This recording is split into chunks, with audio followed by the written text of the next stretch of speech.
محفل کے اندر قوالوں پر اور قوالن پر پیسے لٹانا ہو کیمرے میں آنے کے لیے تو پھر ہزاروں لٹا دیں گے. اور ماں دوا کو مانگ رہی ہو کہے گی بڑھیا بڈھی کب تک تمہاری دوا کا میں بوجھ اٹھاتا رہوں, دوسرے بچے نہیں ہیں تمہارے ان سے نہیں مانگتی. یہ حال ہے. آپ کیا سمجھتے ہو مسجد بنانے سے زیادہ ثواب, مدرسہ بنانے سے زیادہ ثواب, حج کرنے سے زیادہ ثواب اگر کسی پہ خرچ کرنے میں ملتا ہے تو ماں باپ پہ خرچ کرنے میں ملتا ہے. ہماری دولت کا سب سے زیادہ کوئی حقدار ہے ہمارے ماں باپ ہے. اور آج دوستوں پہ خرچ کرنے کے لیے دل بڑا, سسرال والوں پہ خرچ کرنے کے لیے دل بڑا, ادھر ادھر خرچ کرنے کے لیے دل بڑا. اور اگر سنیوں کا مجمع برا نہیں مانے تو, اور میری بات کا مفہوم مخالف مراد نہ لے تو کہوں پیروں پہ بھی خرچ کرنے کے لیے دل بڑا. ماں باپ پہ بھی اتنا ہی خرچ کرتے ہو. پیر صاحب کی دعوت کی تو کار سے لے کر کے چوکھٹ تک کے کپڑا بچھایا, کبھی اتنی عزت ماں باپ کی بھی کی. میں یہ نہیں کہتا پیروں کی نہ کرو, بالکل کرو, آپ کے پیر اس قابل ہیں. سرکار غریب نواز نے یہی فرمایا کہ کئی لوگ ہاتھ چوم کر جنت میں گئے اور جائیں گے جنت میں, لیکن آپ سے پوچھتا ہوں پیروں کے بالکل ہاتھ چومو, پیروں کی خدمت کرو. کیا کبھی اپنے ماں باپ کے بھی ہاتھ چومتے ہو؟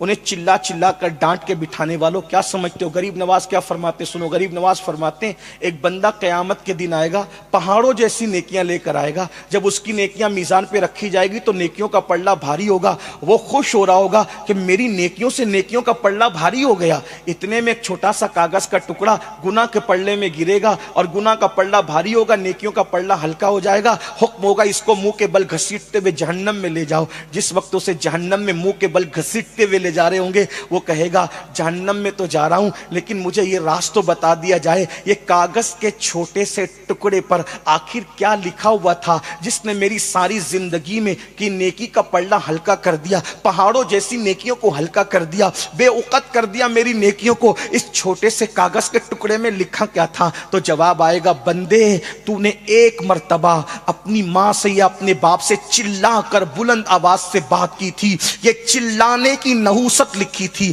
جس نے تیری پوری زندگی کی نیکی کو ہلکا کر دیا. آپ سے پوچھتا ہوں ایک بار ماں باپ سے چلا کر بات کرو تو اس وقت تو تمہاری ساری زندگی کی نیکی ہلکی ہو جائے. اللہ اکبر.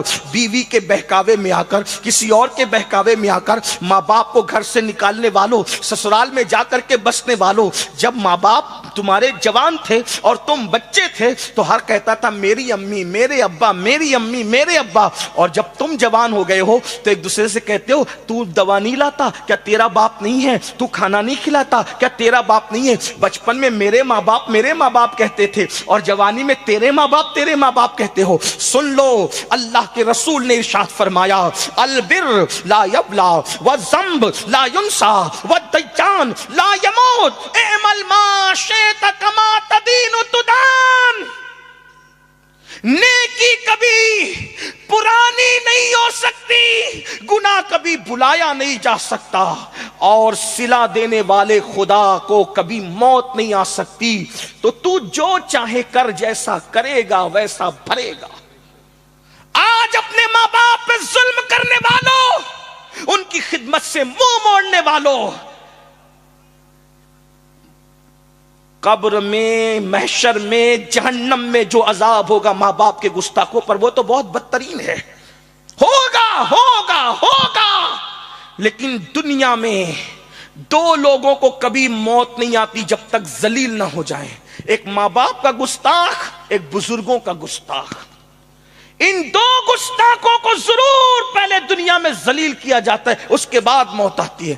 اگر آج تم اپنے ماں باپ کو گھر سے نکال رہے ہو, گالی دے رہے ہو, ذلیل کر رہے ہو, رسوا کر رہے ہو, تم بھی اپنے بچوں کے ہاتھوں ذلیل ہونے کے لیے تیار ہو جاؤ. ایک بزرگ نے اپنی کتاب میں لکھا, ایک شخص نے, بوڑھا تھا, اس کے بیٹے نے اس کو 2 تماچے مارے. تو کسی نے کہا کہ گستاخ اپنے باپ کو 2 گالوں پہ مار رہا ہے. اس نے رو کے کہا مارنے دو, کیونکہ میں نے اپنے باپ کو 1 مارا تھا. اس وقت تو مجھے کسی نے کہا تھا کہ تو اپنے باپ کے ساتھ جیسا کرے گا تیری اولاد اس سے بدتر بدترین سلوک تیرے ساتھ کرے گی۔ اللہ اکبر۔ اور یہ بھی یاد رکھنا، اپنے ماں باپ کے ساتھ اچھا سلوک کرو گے، تمہاری اولاد اس سے زیادہ اچھا سلوک انشاءاللہ تمہارے ساتھ کرے گی۔ ماں باپ کی دعا لو، ہر کامیاب انسان کے پیچھے ماں باپ کی دعا ہے۔ سب کے پیچھے بھاگنے والوں، یہ دعا کر دو، وہ دعا کر دو، وہ دعا کر دو، یہ تعویذ دے دو، یہ بلا دور ہو جائے، یہ بندش کر دو، یہ ایسا کر دو، وہ نادان، تیرے گھر میں دعا کا خزانہ موجود ہے۔ اپنے ماں باپ سے دعا لے۔ دعا نے مخدوم ماہمی کو ولی بنایا، دعا نے مخدوم اشرف کو مخدوم اشرف بنایا، دعا نے غریب نواز کو غریب نواز بنایا، دعا نے غوث اعظم کو غوث اعظم بنایا، دعا نے محبوب الہی کو محبوب الہی بنایا، دعا نے بابا قطب کو قطب الاقطاب بنایا۔ ارے یہ ماں باپ کی دعائیں ہیں۔ ماں باپ سے بڑا مرشد کون ہے؟ سب سے بڑا مرشد ماں باپ ہے۔ جب یہ دعا کرتے، ان کی دعا میں کوئی ریاکاری نہیں، ان کی دعا میں کوئی مکاری نہیں، ان کی دعا میں کوئی اللہ اکبر دکھاوا نہیں۔ آقا ارشاد فرماتے ہیں جب ماں دعا کرتی ہے جملے بھی پورے نہیں ہوتے، اللہ قبول کر لیتا ہے۔ سبحان اللہ۔ یہاں تک فرمایا پوری کائنات کسی کے لیے بد دعا کرے اور تنہا اس کی ماں اس کے لیے دعا کرے، کائنات کی بد دعا رد ہوگی، ماں کی دعا قبول ہوگی۔ اور پوری کائنات بد دعا کرے، پوری کائنات دعا کرے اور تنہا ماں بد دعا کر دے، کائنات کی دعا رد کر دی جائے گی، ماں کی بد دعا قبول کر لی جائے گی۔ اس لیے ماں باپ کو ناراض نہ کرو۔ آئیے ایک بات بس کرتا ہوں، پھر اینڈ کی طرف، اختتام کی طرف چلتے۔ میں نے کہا تھا شارٹ کریں گے، لیکن باپو نے اتنا لمبا عنوان دے دیا، کئی عنوانات سمیٹنے پڑ رہے ہیں، میں اپنی بات پوری کرنے لگا ہوں۔ ماں باپ ہوتے، ان کا پیار خالص ہوتا ہے۔ دیکھو ایک بات آپ سے کہوں، سب لوگ ہماری صفات سے محبت کرتے ہیں، ہماری ذات سے کوئی محبت نہیں کرتا، لیکن ماں باپ وہ ہے وہ ہماری صفات سے نہیں ذات سے محبت۔ مثال کے طور پہ نور میاں کو آج کیوں بلایا گیا یہاں جلسے میں؟ کیونکہ نور میاں مقرر ہے، یہ صفات ہے۔ سید محمد قادری صاحب کو کیوں بلایا گیا؟ کہا بڑے شاعر ہیں، بڑے نیک انسان ہیں، بااخلاق ہیں، صفات ہے۔ سہیل باپو کو کیوں؟ اچھے ناظم ہیں، صفت۔ معین کو کیوں بلایا گیا؟ اچھا نعت خواں، اس لیے۔ اور بھی لوگوں کو ہے نا۔ آپ مجھے بتائیں، یہ نعت خواں نہ ہوتے، یہ خطیب نہ ہوتے، وہ خلیق نہ ہوتے، یہ ناظم نہ ہوتے، اور ان کی ناک بہ رہی ہوتی، تو کیا یہ لوگ ان کو بلاتے؟ یا کہ کوئی کھڑے کھڑے پیشاب کرتا تو لوگ بلاتے؟ بستر میں پاخانہ کرتا تو لوگ بلاتے؟ پتہ چلا لوگ صفات سے محبت کرتے ہیں، ماں باپ ذات سے محبت کرتے ہیں۔ جب تم کچھ بن گئے تو لوگوں نے تمہیں چاہا۔ سسرال والوں نے اس لیے اپنایا کہ تیرا کاروبار اچھا تھا، تیری صورت اچھی تھی، تو نوجوان تھا، ہٹا کٹا، اس لیے اپنایا۔ بیوی اس لیے بیوی بنی کہ تو اس کا حق ادا کرنے کے قابل تھا، صفت کی بنیاد پہ بیوی تیری بیوی بنی۔ سسرال والے صفات کی بنیاد پہ تجھے داماد بنائے، لیکن جس دن تیری ناک بہتی تھی اور جس دن تو بستر میں پیشاب کرتا تھا، پاخانہ کرتا تھا، نہ تو ادیب تھا، نہ خطیب تھا، نہ مفکر تھا، نہ دائی تھا، نہ ناظم تھا، نہ نعت خواں تھا، تو صرف انسان تھا۔ اس وقت تو ماں اپنے دوپٹے سے ناک پوچھ کے کہتی تھی میرا لال۔ جب سبحان اللہ، پیشاب کرتا تھا ماں سینے سے لگا کے کہتی تھی میرا چاند۔ آپ سے پوچھنا چاہتا ہوں، ان ماں باپ کو ہم نے صلہ کیا دیا جس کے وجود پر پیشاب کر کر کے تم جوانی کی دہلیز پر پہنچے ہو، جن کے بستروں کو تم نے ناپاک کر کے تم نے جوانی کی منزلیں طے کی ہے؟ آج ان ماں باپ کو آنکھیں دکھاتے ہو، آج ان ماں باپ کو دھوکہ دیتے ہو۔ سن لو، کتے کا دل دکھانے والا بھی ذلیل ہوتا ہے۔ جو چڑیا پہ ظلم کرے اللہ اس کو بھی اعمال ضائع کر کے جہنم میں ڈالے گا۔ جو چڑیا پہ ظلم کرے وہ جہنم میں جائے گا۔ جو ماں باپ کی ممتا کو بھلا دے اس کا کیا حال ہوگا؟ جو نوجوان لڑکے ماں باپ کی اہمیت کو نہیں جانتے، میں ان سے ایک بات کہنا چاہتا ہوں، یہ ماں باپ ہے، تم کتنا بھی ظلم کر لو، یہ تم سے کبھی ناراض دلی طور پہ نہیں ہوں گے، زبان سے ناراضگی کا اظہار کریں، کبھی حقیقت میں تم پہ ناراض نہیں ہوں گے۔ میں نے ایک آرٹیکل پڑھا تھا جب میں اسکول پڑھتا تھا، غالباً جونیئر کالج میں نیا داخلہ ہوا تھا، اس وقت ایک آرٹیکل پڑھا تھا، اس نے مجھے بہت رلایا تھا۔ وہ یہ تھا کہ ایک مرتبہ ایک ماں نے برتن جھاڑو کر کے اپنے بیٹے کو پڑھایا لکھایا۔ بہت ساری مائیں ہیں جو بہت دکھ اٹھا کر اپنے بچوں کو بہت کچھ بناتی ہے۔ ایک مفکر نے کہا تھا، ایک ماں اپنا پورا شباب لٹا دیتی ہے، ایک باپ اپنا پورا شباب قربان کر دیتا ہے۔ جب بچہ کہیں جا کر کچھ بنتا ہے، ماں باپ نچوڑ دیتے ہیں اپنا شباب۔ یہاں وہ وقت نہیں کہ میں ماں باپ کے عنوان پہ گفتگو کروں، لیکن محض چشم تصور سے ایک مفکر نے آسمان کی طرف دیکھا تو اس نے کیا دیکھا کہ ملائکہ اللہ سے مکالمہ کرتے ہوئے کہتے ہیں، اللہ ممتا کسے کہتے ہیں؟ توجہ، محض چشم تصور سے ایک مفکر نے دیکھا، پوچھا، فرشتے خدا سے پوچھ رہے ممتا کسے کہتے ہیں؟ تو اس وقت خدا نے شبنمی قطروں کی شبنمی نزاکت کو، تتلیوں کے باغپن کو، نسیم سحر کو، صبح کے اجالے کو، شام کی زلفوں کو، پھولوں کی نکہت کو، چمنستان کے گلوں کی جو ہے وہ نزاکتوں کو، لالا کی لالی کو، اور شفق کے جمال کو، افق کی سرخیوں کو، بلکھاتی ہوئی ندیوں کے حسن کو، موجیں مارتے ہوئے سمندر کی موجوں کے تکبر کو، پہاڑ کی استقامت کو، اور سبزہ زاروں کی سبزہ زاری کو، سنبل کے پودے کو، نرگس کے پھول کو خدا نے ایک ساتھ جمع کیا، اور جب وہ مجسم حسن ہو گیا تو پھر اس نے کسی وجود کے گود میں کسی وجود کو ڈالا، اور پھر اس وجود نے اس پورے حسن کو کسی پہ قربان کر دیا، تو کہا اس کو ممتا کہتے ہیں۔ کہا یہ مولا، یہ مکمل حسن ایک ننھی سی جان پر جو قربان کر رہا ہے،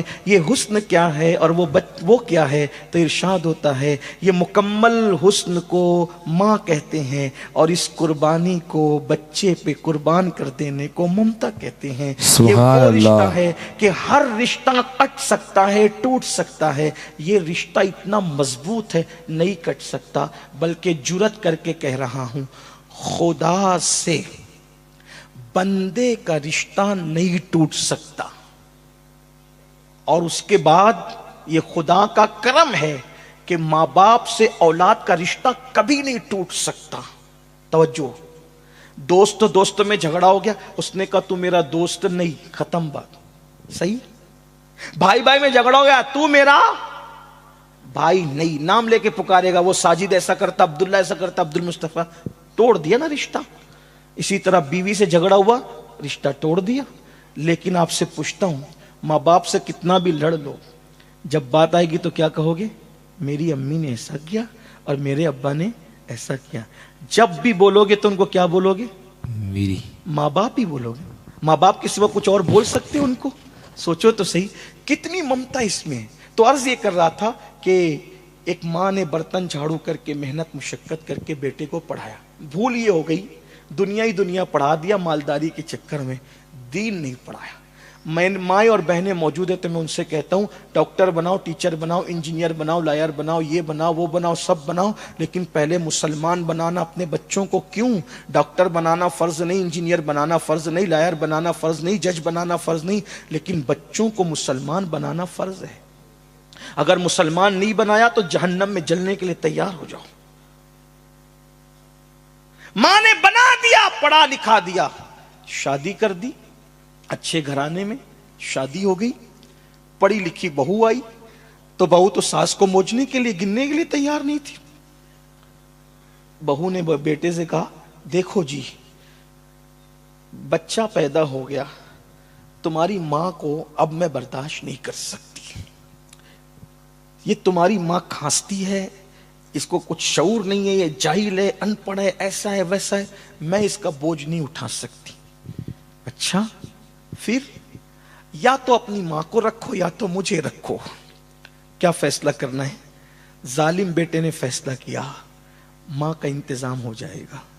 ایک لوتا بیٹا تھا، ماں نے برتن جھاڑو کر کے پڑھایا تھا، محنت سے پڑھایا تھا۔ کاش کہ میرے دل کا درد، میں کوئی خطابت نہیں کر رہا ہوں، خطابت تو ہو چکی، کاش کہ میرے دل کا درد میری قوم کے جوان محسوس کر لیں۔ کتنی محنتوں سے کسی کی جوانی اجڑتی ہے نا، جب کوئی جا کر جوان ہوتا ہے۔ ماں اپنے جگر کا لہو ایک بچے کے حلق میں دودھ کی شکل میں منتقل کرتی ہے جب کوئی جا کر کے جوان ہوتا ہے۔ ایک باپ سردی، گرمی، برسات کچھ بھی دیکھے بغیر اپنا پورا شباب کسی پر نچھاور کر دیتا ہے جب کوئی جا کر کے جوان ہوتا ہے. مگر ظالم بیوی کے کہنے پہ ظالم شوہر نے کہا ماں کا انتظام کر دیں گے. اور اس نے ایک دن ماں سے کہا امی میں تمہیں آج کہیں گھمانے لے جانا چاہتا ہوں. ماں نے پہلی بار بیٹے سے سنا. ہمیشہ تو بیوی کو لے جاتا ہے, آج پہلی بار مجھے لے جا رہا ہے. ماں بڑی خوش ہوگی, اس کی تو عیدوں کی عید آ گئی. آج کار میں بیٹھی, کپ کپاتے ہوئے پیروں کو کار میں رکھا, وجود کانپنے لگا. اور اس کے بعد کار میں بیٹھی, بیٹا بات کرنے کو تیار نہ تھا. ایسے میں ایک اولڈ ہاؤس بڈھے گھر کے پاس لے گیا, وہاں ماں کو زینے پہ بٹھایا. اب بٹھا کے کہا ماں دیکھو میں چلتا ہوں, دیر نہیں کر سکتا کیونکہ کوئی دیکھ لے گا. ماں میری بیوی کہتی ہے کہ وہ تمہارے ساتھ نہیں رہ سکتی, اس لیے میری بیوی اپنا گھر بچانے کے لیے, یہ اولڈ ہاؤس ہے, بڈھا گھر ہے, یہاں عورتیں بڑے میاں بوڑھی عورتیں بوڑھے مرد یہاں رہتے ہیں, اب تم کو یہاں رہنا ہے. اچھا میں چلتا ہوں, ٹھیک ہے. یہ کہہ کے کار میں بیٹھا. ماں کی تو دنیا اجڑ گئی, ماں کی تو دنیا, اس کا تو سب کچھ اس کا بیٹا تھا. ایک بات آپ سے کہوں, میرے قائد نے مجھے ایک جملہ کہا تھا, اولاد کو بڑھاپے کا سہارا بنانے کی بجائے اولاد کو آخرت کا سہارا بنانے کی کوشش کرو. سبحان اللہ. اگر آخرت کا سہارا بنانے کی کوشش کر کے اس کو تم نے دیندار بنا دیا تو وہ بڑھاپے کا سہارا خود بخود بن جائے گا. کیا ہوا؟ ماں تو دیکھتی رہ گئی, کار چلی گئی, غبار کار بھی نظر نہیں آیا. بیٹھی بیٹھی رو رو کر دوپٹے سے آنسو پوچھ رہی تھی کہ ایسے میں اولڈ ہاؤس کے ذمہ داروں کی نظر پڑی, کوئی نیا مہمان آیا ہے. آنے کے بعد آ کر کے لوگ بیٹھ گئے. ماں تمہارا نام کیا ہے؟ یہ نام ہے. اچھا تمہیں یہیں رہنا ہے؟ ہاں مجھے یہاں چھوڑ کے جایا گیا ہے, اب یہیں رہنا ہے. ماں تمہاری کوئی اولاد ہے؟ ہاں ایک لوتا بیٹا ہے. ماں اس کا نام بتاؤ نا, نام کیا ہے؟ نہیں بتاؤں گی. ماں نام بتاؤ, کیونکہ اگر کبھی کچھ ہو گیا کم سے کم اس کو کوئی اطلاع تو ہم کر سکیں. نام بتاؤ, بتاؤ وہ کہاں رہتا ہے, نام بتاؤ. نہیں بتایا. نام بتاؤ, نہیں بتایا. ماں جی نام بتاؤ. کسی نے لقمہ بیچ میں دیتے ہوئے کہا ماں جی کو ابھی ابھی گھر سے نکالا ہے نا, اس لیے ماں اتنی ناراض ہے کہ اپنے بیٹے کا نام بھی نہیں لینا چاہتی. فوراً انجام کی پرواہ کیے بغیر آنکھیں پھاڑ کر کے کہا خبردار, میرے بیٹے کے خلاف اگر ایک جملہ بھی کہا تو, میرے بیٹے کے خلاف ایک جملہ بھی کہا, خبردار کچھ مت کہنا, چپ رہو, اسے کچھ نہ کہو. ماں جی جب بیٹے سے اتنا پیار ہے تو نام کیوں نہیں لیتی؟ کہتی میرا بیٹا بڑا مالدار بھی ہے, بڑا پڑھا لکھا بھی ہے, پورے شہر میں نامور بھی ہے, تم لوگ اس کو پہچانتے ہو. میں اس لیے نام نہیں لے رہی ہوں کہ اگر نام لے لوں گی تو میرے بیٹے کی عزت چلی جائے گی. اللہ. اب بھی میں اپنے بیٹے کی عزت کو بچانا چاہتی. یہ ہوتی ہے ماں. آج اپنے ماں باپ پہ ظلم کرے. پسند کی شادی کا بھوت اتنا سوار ہے آج کے لڑکے اور لڑکیوں کو کہ ماں باپ کو چھوڑ کے, یاد رکھو ماں باپ کو ناراض کر کے مسجد جاتے ہو تو اللہ تمہارے سجدوں کو تمہارے منہ پہ مار دیتا, رد کر دیتا ہے. ماں باپ کو ناراض کر کے حج کرتے ہو, اللہ حج کو رد کر دیتا ہے. ماں باپ کو ناراض کر کے جن کا حج اور نماز قبول نہ ہو ان کی شادیوں میں برکت کیسے ہو سکتی ہے؟ اپنے ماں باپ کو خوش کرو, راضی کرو, ان کی دعا لو, اس لیے کہ وہ تمہارے سب سے بڑے مرشد ہے.